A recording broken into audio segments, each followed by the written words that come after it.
अस्सलाम वालेकुम सारे दोस्तों का की हाल है। उम्मीद करता हूँ ठीक हो तो खैर खरीत ना होवो।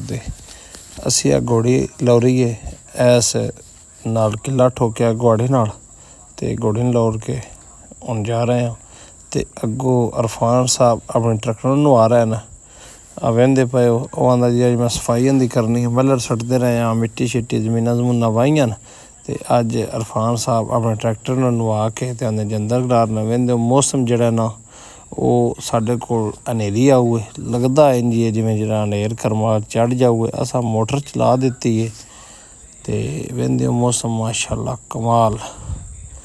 ਤੇ ਆ ਦੂਸਰਾ ਫੈਜ਼ ਅਹਿਮਦ ਸਾਹਿਬ ਖੋਖਰ ਸਾਹਿਬ ਨੇ ਮਲਕ ਸਾਹਿਬ ਨੇ ਇਹਨਾਂ ਦਾ ਜੇ ਵਿਆਹ ਕਰਨ ਵਾਲਾ ਜੀ।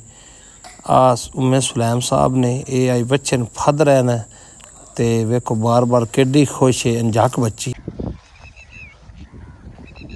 हाँ जी इस टाइम लाभ ਨੂੰ ਕੋਈ ਬੰਦਾ ਪਾਣੀ ਨਹੀਂ ਦਿੰਦਾ। शाम ਦਾ ਟਾਈਮ ਹੋਇਆ ਖਲੋਤਾ ਅਜ਼ਾਨਾਂ ਹੋਣ ਵਾਲੀਆਂ ਨੇ ਠੀਕ ਹੈ ਤੇ ਟਾਈਮ ਹੋ ਗਿਆ ਤਕਰੀਬਨ 6:45 ਦਾ 15-20 ਮਿੰਟ ਰਹਿ ਗਏ ਲੇਕਿਨ ਹਨੇਰ ਚੜਿਆ ਹੈ।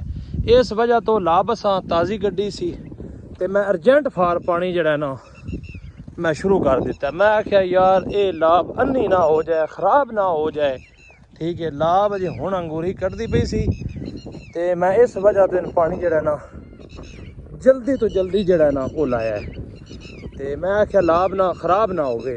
वेंदे हो आ हनेर चढ़ आया जे बिल्कुल आ साडे पिंड दे उत्ते वेंदे हो चस दा मौसम ठीक है कमाल मौसम।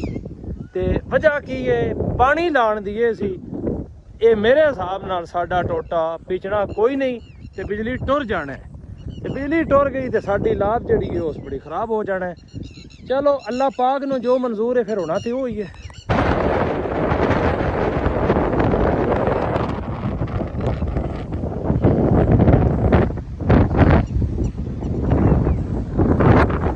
ਪੀਛੇ ਕੋਈ ਨਹੀਂ ਤੇ ਹਨੇਰ ਆ ਗਿਆ ਠੀਕ ਹੈ ਲਾਭ ਪੀਛੇ ਹੀ ਕੋਈ ਨਹੀਂ ਜਿਹੜਾ